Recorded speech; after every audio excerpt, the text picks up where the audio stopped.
Hola, ¿qué tal amigos de Crónica? Hoy estamos con Rodrigo Pla, Laura Santullo. Hoy venimos a hablar de una película que estrenó en Morelia, que desde su estreno ha causado mucho ruido, ha causado mucho debate y muchas inquietudes. Gracias por esta entrevista y me gustaría empezar preguntándote, Laura, ¿cómo fue el proceso de documentación primero para la novela y luego cómo fue tu proceso para llevar eso a imagen en guión y luego para ponerte ahora sí ya al lado de la cámara dirigiendo?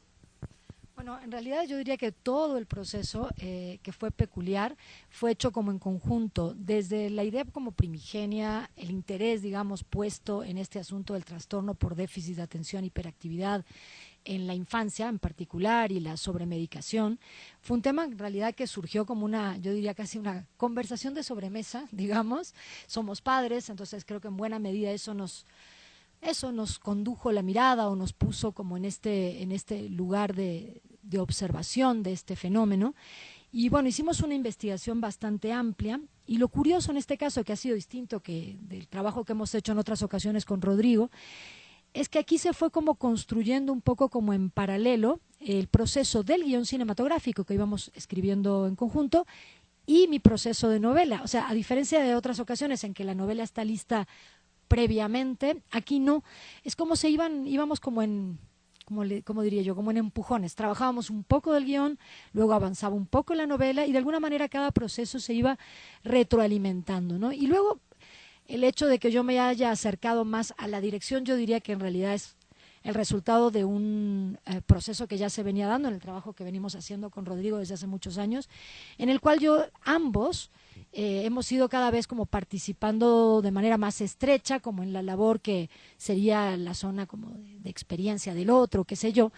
Y en este caso también yo tuve la posibilidad de estar más cerca de tanto de la preproducción en muchos sentidos, de ver casting, etcétera, etcétera, pero también del rodaje, que en años anteriores, a veces porque teníamos hijos más pequeños, era más complicado. Entonces, bueno, yo siento que en ese sentido es como el resultado natural un poco de lo que ha sido nuestro proceso de equipo, ¿no? En el que nos hemos ido desarrollando en estos años. Oye, Rodrigo, es bien sabido que siempre trabajan juntos, que siempre están unidos, pero ahora te toca dar el espaldarazo de alguna manera para que Laura también tenga su nombre en pantalla y que eso a veces es para muchos muy llamativo porque habla también de la compenetración que tienen ya para poder firmar en conjunto. ¿Cómo te sentiste sabiendo que esta cinta iba a salir ya con el nombre de ambos en pantalla? Bueno, a ver, siempre está el nombre de Laura también en pantalla con los Pero bueno, como guiones y director, todo como eso. dirección. No, eh, un poco como dice Laura, en realidad, casi todos los proyectos los generamos entre ambos. O sea, nosotros somos los impulsores, somos los que discutimos, pues, lo hacemos en conjunto. Entonces, el traslado y pasar a que también codirigiera conmigo no fue algo tan complicado ni tan diferente a otras situaciones. O sea, aunque cada uno tiene como su lugar de experiencia y escribe mejor que yo y tal vez yo dirijo más que ella, ¿no? Pero ambos participamos en la labor del otro. Y yo creo que en realidad es sumamente sano para el proceso, porque si hay una constante en el cine es que todo el tiempo hay que estar modificando las situaciones, hay que modificar las escenas, hay que estar muy despiertos a lo que está aconteciendo en realidad. Hay cosas que uno imaginó que no están sucediendo en ese momento y hay que estar despiertos a las reacciones. Y siendo dos pensando, nos facilita como esa labor. Es como si uno se percatara de ciertas cosas y el otro de otras. Entonces, yo siento que nos complementamos y que nada, en realidad le da como mejora la película, mejora la calidad del producto, ¿no? Entonces estamos como muy contentos. Ya, insisto, desde antes veníamos también trabajando, Laura asistía a los ensayos en Un monstruo de mil cabezas y sí, es como que los que generamos los proyectos somos los dos. Algo que a mí me llama mucho la atención es que en esta película sí se nota que trabajas con alguien, o sea, es diferente la dirección, se nota que hay cambios en el estilo de dirección, hay otra mirada, fuera de la irónica que maneja regularmente, fuera de estos, hay una mirada más no quisiera decirle femenina, porque no es la cuestión, sino más apegada a la maternidad quizás, y que se refleja muy bien en pantalla. A mí me gustaría saber cómo fue para ti, Laura. Ujú. Poder expresar así de este encuadre, a mí me funciona, porque sé que esto como mujeres sí nos da la idea y entendemos lo que queremos retratar con ello. Pues mira, con franqueza, yo no creo mucho en la idea como de una mirada femenina, como no creo en la mirada masculina. Creo como en las miradas individuales, y en ese sentido creo que el otro Tom vendría siendo primero la sumatoria de las dos miradas nuestras, la de Rodrigo Plata, la de Laura Santulo, pero después la sumatoria de muchas otras miradas, porque creo que si hay algo que hemos valorado a lo largo de todos estos años es el trabajo en equipo, ¿no? Y nos es muy valiosa las personas que colaboran con nosotros en tanto creativos, no son gente que son intérpretes de nuestra mirada, sino gente que mira con nosotros y que también transforma el resultado, ¿no? No es lo mismo que Odey, que fue nuestro fotógrafo, sea el fotógrafo que venga alguna otra persona, o Ana, Ana Bellido, que hizo el arte. Cada persona que viene y colabora con nosotros, cada colega que colabora con nosotros, pone su huella y es parte como de este proceso. Entonces, más que creer en la idea de una mirada femenina genérica o una mirada masculina genérica, yo soy alguien que cree profundamente en las miradas individuales y en cómo esa persona en particular suma a este conjunto de subjetividades que van a formar una película. Con respecto a este tema que dices de la maternidad, sí me gustaría, que es algo que lo conversamos mucho con Rodrigo previamente y en todo el proceso, nos interesaba sí abordar una forma de maternidad atípica, una forma de maternidad no idealizada, justamente porque creemos que ser madre y que ser padre también es un proceso complejo y que muchas veces, y sobre todo en ese sentido sí hay mucha presión sobre las madres, ¿no? De ser una mamá perfecta, que siempre tenga paciencia, que siempre tenga disposición. Y caramba, no hay mujer, no hay madre que pueda dar el largo y el ancho de tanto trabajo. Entonces nos interesaba, sí, y sí fue una conversación muy clara a lo largo del proceso de guión, de tener una madre amorosa, pero una madre también ruda, una madre atípica, ¿no? Sí intentamos de manera muy precisa elaborar ese personaje, que además es un personaje que adoramos haber creado, digamos.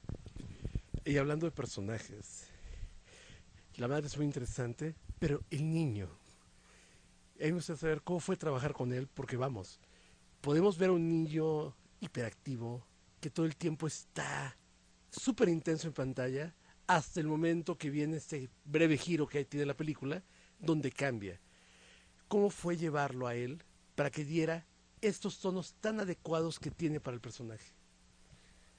Bueno, la verdad es que fue un bonito proceso, o sea, en el momento en que optamos por que Israel Rodríguez hiciera el personaje de Tom, empezamos a trabajar como con muchas cosas, con improvisaciones. Él tenía como mucha facilidad para empezar, ¿no? Para actuar, y tenía ciertas particularidades en su vida que nos ayudaban a llevarlo en cierta dirección. O sea, él ya en su vida, por ejemplo, tomaba homeschool, ¿no? ¿Por qué? Porque era un niño particular, porque los padres sintieron que había ciertas presiones desde las escuelas para que se comportara diferente, y entonces su alternativa fue como darle ellos mismos las clases para que fueran como más ligeras, para que tuvieran como la perspectiva del padre, que también es artista, hace teatro, etcétera.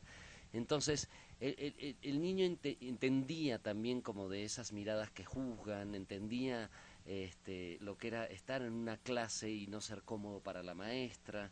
Entonces, lo trabajamos mucho. Tenía muchas particulares. Antes del COVID, él, por ejemplo, no le gustaba mucho el contacto físico, y son cosas que intentamos utilizar, o sea, que en un principio no vemos como tanto contacto físico con la madre, siempre están ahí, y poco a poco eso se va como cambiando. Él era mucho decía lo del COVID porque era mucho de lavarse las manos después de que tocaba a alguien, que tocaba algo, tenía particularidades, y fue de verdad como un proceso lentito donde fuimos convenciéndolo de que se atreviera a quitarse la camisa, de que fuimos ganando confianza con él, me parece. O sea, fue como creyendo en la situación, al grado de que hacia el final me decía ya, es que yo creo que Tom soy yo, o sea, es como lo vinculaba Como mucho que lo a había su ser, entendido, como si lo en un comprendiera momento se en lo un dijo al momento. papá, él como, ya entendí lo que le pasa a Tom. O sea, como que a lo largo de todo el proceso, bueno, que también él fue conociendo la historia que iba a ir desenvolviéndose paulatinamente, es decir, él no conocía a priori desde el día Sí, uno es verdad. todo lo que le iba a suceder a su personaje. Entonces, siento que en ese sentido, al haber sido como paulatino, él también fue como comprendiendo a ese personaje que estaba interpretando, ¿no? Sí, o sea, los padres evidentemente habían leído toda la Claro. historia, pero le hicimos hincapié en que por favor no se lo compartiera al niño. Y entonces, en todo el trabajo previo al rodaje, lo que hicimos fue como concentrarnos mucho en los vínculos, o sea, que conociera a Julia Chávez, quien interpretaría a su mamá, que empezaran a relacionarse. Entonces hacíamos muchas improvisaciones de la propia cotidianeidad, ¿no? De situaciones o situaciones previas a ciertas escenas, como cuando el niño está encerrado en el cuarto y no le abre a ella y ella está negociando, decíamos, pero ¿cómo llegó a esa situación? Suponemos que hubo un momento más álgido donde el niño rompe algo, tira algo, entonces montábamos las discusiones con la madre, que después no se verían en la película, Escenas pero que no que tienen, existen. son escenas que no existen, pero que pudieron haber existido y que hacían que ellos transitaran esas emociones y que después el resultado, ya lo que filmábamos, que era un momento después a todo eso, era un tanto más veraz, ¿no? Entonces fue como un proceso lindo que la verdad aprendimos muchísimas cosas también. Ninguno de las personas que participan en la película son actores profesionales, ¿no?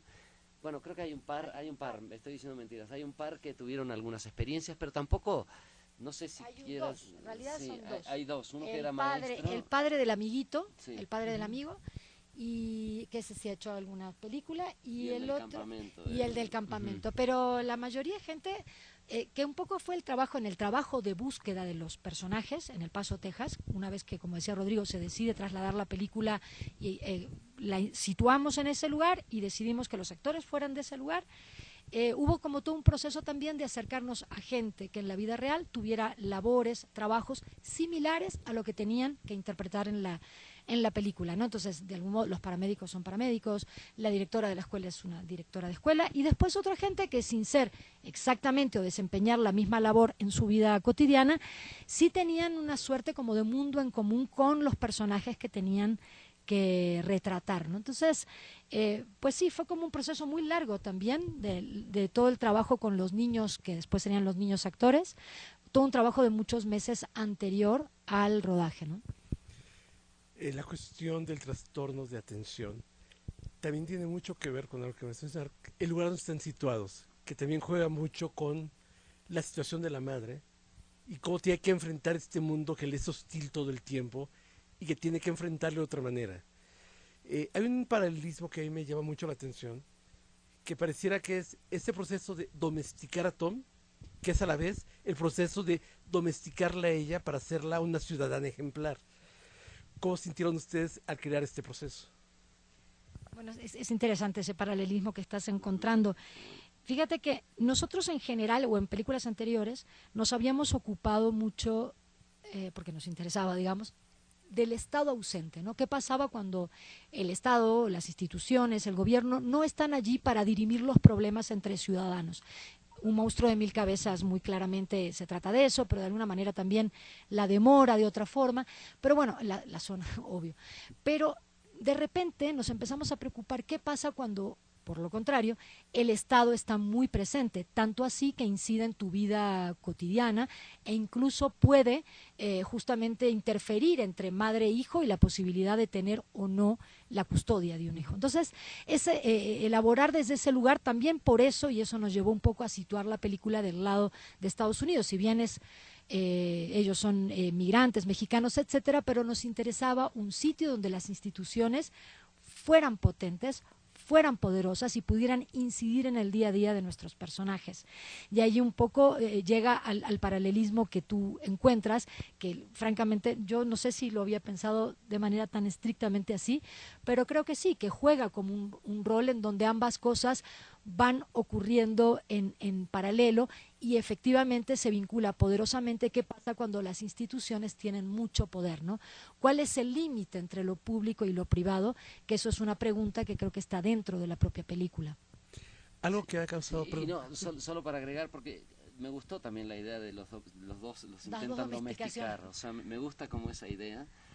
Creo que de alguna manera ambos están como frente a juicios, o sea, el niño es observado, su conducta, por maestros, por la psiquiatra, y entonces está como siendo evaluado constantemente. Y ella vive una situación similar cuando llegan todos los de Child Protective Service, la gente está de servicios sociales, que van también a evaluarla a ella, van a mirar como su contexto, su comportamiento, una situación que poca gente podría resistir, digamos, y pasar ese examen. O sea, todas las casas tienen sus demonios y sus cosas y sus momentos de alegría, momentos de menos alegría, discusiones, cosas, y ella está como también en el escaparate, también la están viendo, la están juzgando, está más bien sería como bueno, pero sí, como un vinculado a un juicio, ¿no? Es como un juicio. Están siendo enjuiciados ambos. Enjuiciados ambos, ¿no? Entonces por eso está bonita la idea esta de el intento de domesticarlos. Algo que me llama mucho la atención de la gente que ha visto la cinta ya es que ha dividido mucho entre los que están a favor de la postura estatal y los que estamos, porque me incluyo entre ellos, a la favor de no podemos empastillar a todo mundo para algo. Ustedes, como padres y como creativos, ¿cómo sienten este proceso de querer siempre normalizar a la gente en un mismo sitio? Bueno, es que yo la respuesta como padres y como creativos, para mí al menos no sería idéntica. O sea, una cosa es la postura que yo pueda tener como Laura Santulo, pero me parece que la película o la función de la película es más bien abrir la pregunta, abrir como la conversación, que justo creo que era algo que nos interesaba mucho. Como bien dices, y en eso sí estamos de acuerdo, hay una sobremedicalización, hay una sobrediagnosticación también, eso ya está como muy discutido, y efectivamente hay un estrechamiento de la normalidad, es decir, a nivel social cada vez más tiende como a reducirse el espacio dentro de lo que son las conductas normales o anormales, qué es salud mental y qué no lo es.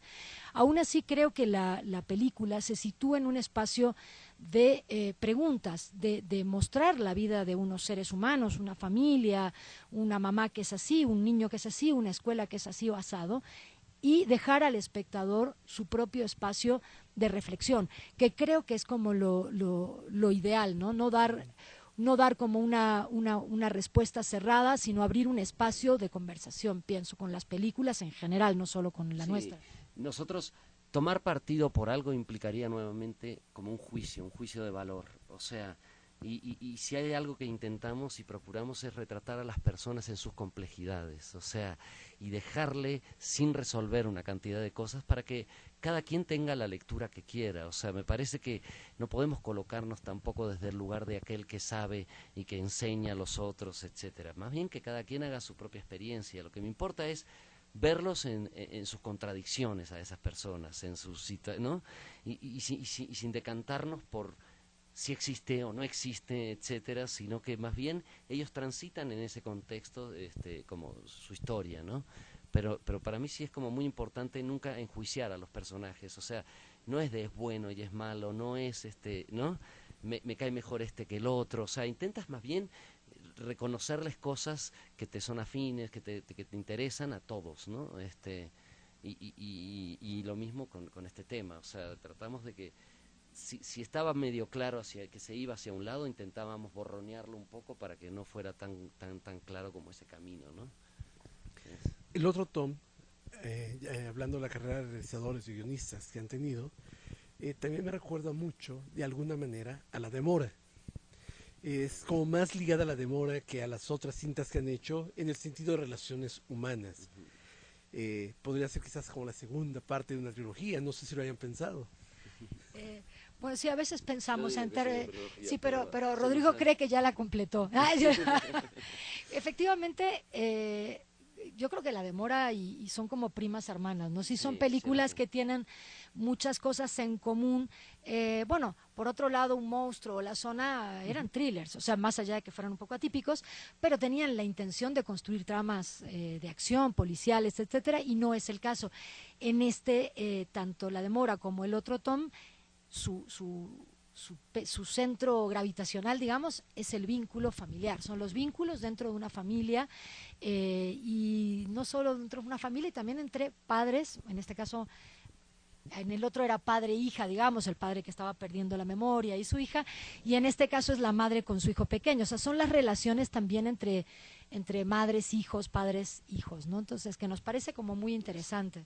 Eso atraviesa todas nuestras películas, los vínculos entre padres e hijos, ¿no? De hecho, entre otros temas, ¿no? Y Pero ya sí. para terminar solamente, eh, hemos tenido en México muchas parejas de guionistas y directores, Ajá.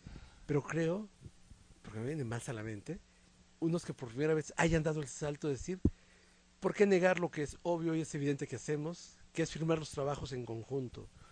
¿Podemos esperar a futuro más trabajos firmados en conjunto así? No sabemos. Es que tal vez, o sea, a ver, es que nosotros no le damos, es curioso, creo que no sabíamos que iba a tener tanta relevancia, porque para nosotros hay algo como muy que ya existía previamente, tal vez porque no nos importa tanto quién firma o quién no estaría firmando las cosas. Para nosotros siempre ha sido bastante evidente, por eso toda la vida hemos dado entrevistas en conjunto, siempre hemos sentido que los procesos nos pertenecen a ambos, o que somos responsables de la desgracia o la gracia de lo que hayamos hecho, somos desgraciados, no, somos responsables en conjunto. Entonces, siento que eso es lo que se reflejó ahora, algo que para nosotros en realidad en la interna de nuestro trabajo ya era como evidente, creo. Yo creo que sí, que no es que la película, por supuesto, tiene pretensiones autorales, pero la idea de lo autoral como algo más colectivo nos gusta, o sea, siempre nos ha gustado. Eh, Cada vez que invitamos a colaboradores creativos, etcétera, procuramos siempre dejar como espacios de creación entre lo que hablamos y lo que el otro tipo interpreta. O sea, de hecho, hasta en nuestra metodología, por ejemplo, no usamos como ejemplos concretos para llegar a ciertas cosas que queremos, sino que lo que llaman ¿no? Se llama en psicoanálisis, etcétera, como la intersubjetividad. O sea, siempre intentamos dejar un espacio en medio entre el que habla y el que reinterpreta. Entonces, esa gente que está poniendo un pedazo de lo que son también en su película a partir de su bagaje cultural y experiencia de vida, alimenta la película y la hace como crecer y la hace un acto colectivo. Entonces es como la revalorización del acto colectivo. O sea, compartir con Laura es lo natural, es parte de ese acto colectivo que yo creo que enriquece. O sea, los caminos son, si quieres, un poco más inciertos, sinuosos, pero también los resultados más genuinos, porque es como la colaboración de un montón de gente, de cabezas, y vamos y vamos sacando eso, un producto y quitándole el peso como a una persona creadora, que no sé, eso sentimos un poco nosotros, ¿no? Rodrigo, Laura, muchas gracias por sus palabras. Les deseamos mucho éxito a la película y que vengan más éxitos. Gracias. Muchas gracias. Muchas gracias.